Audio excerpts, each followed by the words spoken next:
Bismillahirrahmanirrahim. Assalamualaikum warahmatullahi wabarakatuh. Perkenalkan, nama saya Fatima Nurut Tahirah dengan NIM A1J1180009.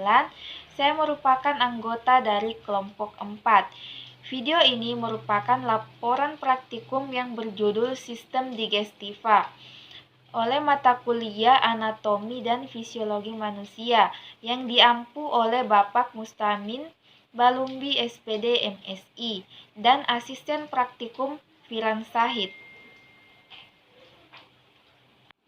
Nah, baik, langsung saja. Anatomi saluran pencernaan terdiri dari mulut, tenggorokan, kerongkongan, lambung, usus halus, usus besar, rektum, dan anus.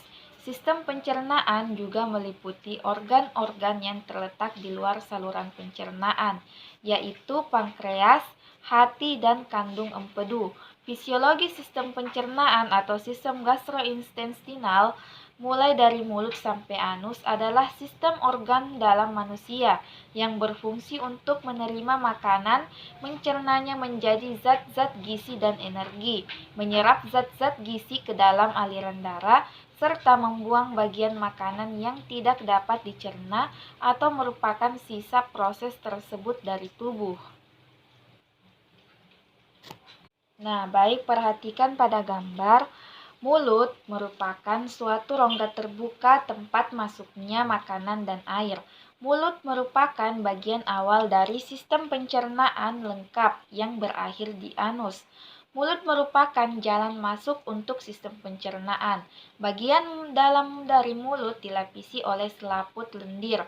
Pengecapan dirasakan oleh organ perasa yang terdapat di permukaan lidah. Pengecapan sederhana terdiri dari manis, asam, dan pahit. Nah, kemudian selanjutnya kerongkongan. Nah, kerongkongan adalah tabung berotot pada vertebrata yang dilalui sewaktu makanan mengalir dari bagian mulut ke dalam lambung. Makanan berjalan melalui kerongkongan dengan menggunakan proses peristaltik, sering juga disebut esofagus. Nah, esofagus bertemu dengan faring pada ruas ke-6 tulang belakang. Menurut histologi, esofagus dibagi menjadi 3 bagian, yaitu bagian superior atau sebagian besar adalah otot rangka. Kemudian bagian tengah merupakan campuran otot rangka dan otot halus, serta bagian inferior, terutama terdiri dari otot halus. Kemudian tenggorokan. Nah, tenggorokan merupakan penghubung antara rongga mulut dan kerongkongan. Di dalam lengkung faring terdapat tonsil atau amandel, yaitu kelenjar limfa yang banyak mengandung kelenjar limfosit dan merupakan pertahanan terhadap infeksi. Di sini terletak persimpangan antara jalan nafas dan jalan makanan. Letaknya di belakang rongga mulut dan rongga hidung. Nah, ini pada bagian faring. Nah, kemudian usus halus. Nah, ini gambar usus halus. Usus halus atau usus kecil adalah bagian dari saluran pencernaan yang terletak di antara lambung dan usus besar. Dinding usus kaya akan pembuluh darah yang mengangkut zat-zat yang diserap ke hati melalui vena porta. Dinding usus melepaskan lendir atau yang melumasi isi usus dan air yang membantu melarutkan pecahan-pecahan makanan yang dicerna.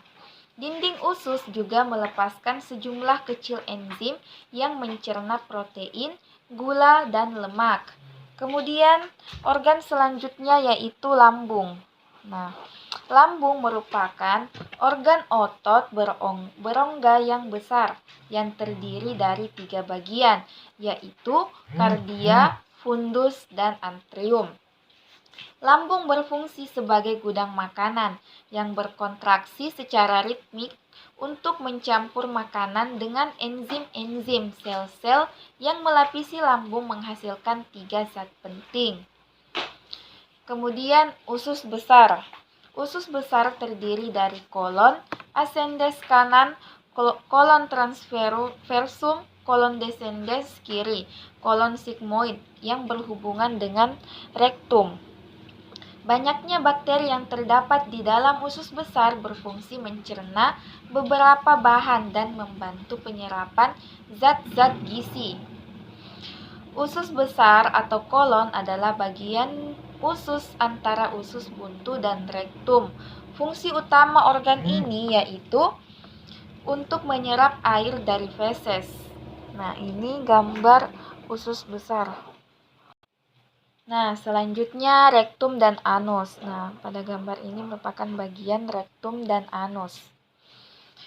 Rektum adalah sebuah ruangan yang berawal dari ujung usus besar setelah kolon sigmoid dan berakhir di anus. Organ ini berfungsi sebagai tempat penyimpanan sementara feses. Biasanya rektum ini kosong karena tinja disimpan di tempat yang lebih tinggi, yaitu pada kolon descendens. Nah, selanjutnya pada kelenjar pankreas. Kelenjar pankreas terletak pada ventriculus atau rongga perut, sebelah kiri di antara duodenum dan limpa yang menghasilkan hormon insulin dan menghasilkan getah yang mengandung enzim. Hati atau hepar adalah kelenjar pencernaan yang terbesar dalam tubuh dengan berat sekitar 2 kg dan berwarna kemerahan. Terletak di dalam rongga perut sebelah kanan di bawah sekat rongga dada. Nah, ini merupakan gambar dari hepar atau hati. Baik, itulah tadi video praktikum mengenai sistem digestiva. Mohon maaf apabila ada kekurangan. Wassalamualaikum warahmatullahi wabarakatuh.